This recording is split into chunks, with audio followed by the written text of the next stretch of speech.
jusqu'à voir Marc apparaître au gala de retour du PDG. Sophie découvre avec stupeur que son petit ami qu'elle méprisait tant est maintenant hors de sa portée. Marc était en fait l'unique héritier du groupe Fournier. Mais il y a 5 ans il a renoncé à son poste de PDG pour sa copine.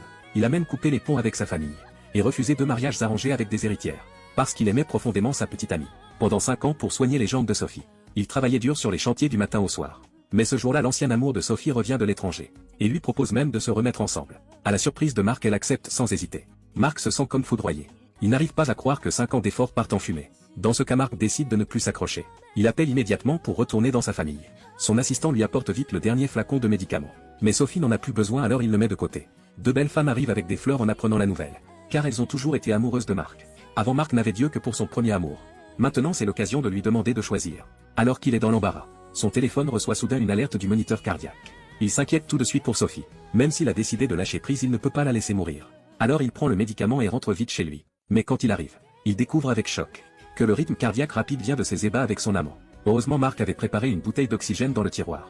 Sophie s'en sort sans problème. Mais devant cette scène Marc trouve ça ridicule.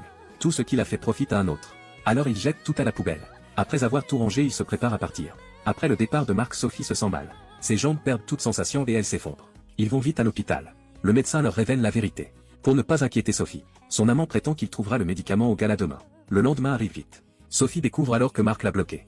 Mais elle reste confiante avec son amant à ses côtés, sans savoir quelle personnalité importante elle a perdue.